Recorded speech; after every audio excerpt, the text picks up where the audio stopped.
Hello everyone and welcome to another episode of Mythloke with your host Nitin Nair. After swinging around Africa and Southeast Asia for a while, I think it's high time we actually move back into modern day Europe. Europe has had a difficult past when we look at the way these early mythologies have been completely labeled as pagan religions by the predecessors, especially when Christianity was gaining ground in the region.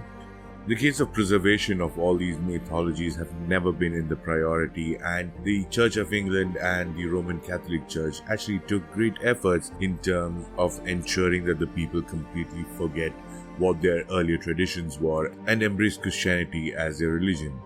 Now, this complete wiping out of ancient mythology has never been successful in any part of the world, and neither was it completely successful in Europe as well. This is because there are always going to be sects of people who will hold their traditions close to their heart and continue to maintain them, and their future generations will take that up as well.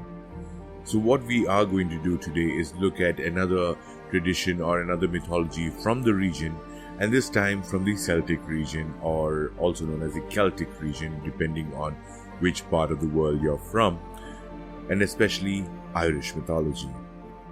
Who we are focusing on today is the Dagda, the father god in Irish and Celtic mythology. Dagda was an Irish god who was part of a group of Irish gods known as the Tuatha Dé Danaan. He was regarded as the father of the gods and known for his knowledge and good nature. He is often referred to with the prefix "the" and is always known as the Dagda. The Legend of Dagda states that he is a god of the earth, knowledge, harvest, time and fate. He is known to possess knowledge and wisdom that was frequently used to help the mortals. He is also depicted as a wanderer who spreads happiness and a sense of wonder among the mortal world of Ireland and Scotland.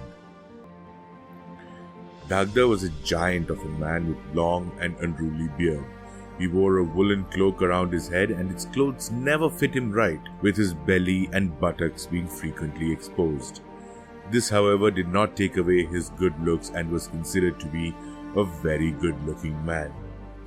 It has been theorized by many experts and researchers that Dagda's gruff appearance was created by the Christians who recorded Irish folktales.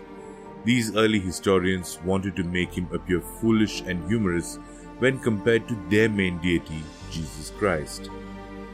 The family tree of the Dagda has been extensively studied and documented. The Dagda is the son of Étaín, who is a daughter of Balor, the leader of the Fomorians.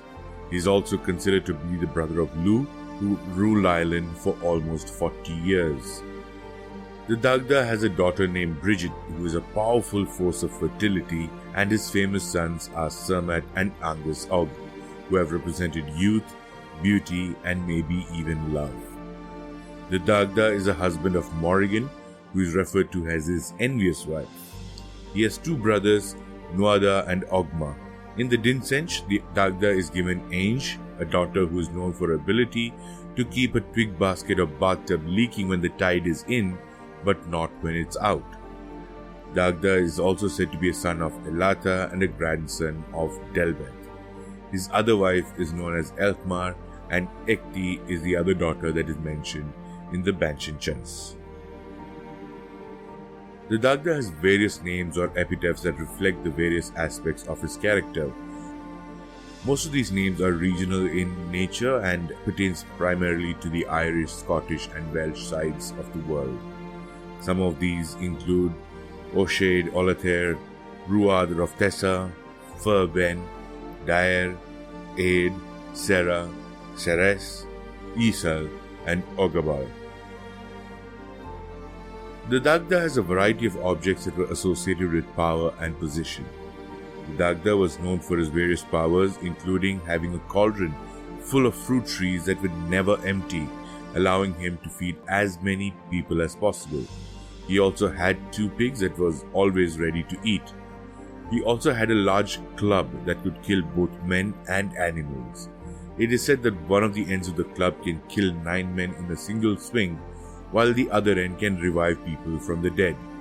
He was also in possession of a harp that can be used to change seasons based on the songs he plays. Dagda has appeared in various other pop culture works. In the popular game Dungeons & Dragons, he was often portrayed as a leader of a Celtic pantheon. He was also featured in the game Scion role-playing game. In Marvel Comics featuring Thor, he is represented as an equivalent of Odin in the Celtic pantheon.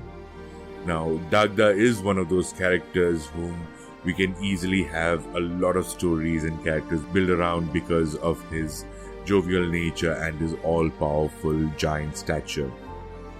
We will be exploring a lot more Celtic and other European mythologies in the days to come, and stay tuned for a lot more from the region. Thank you very much for tuning in to another episode of Mythlook. This is your host Nitin Nair, signing off by reminding you once again that Mythlook is the home of mythology.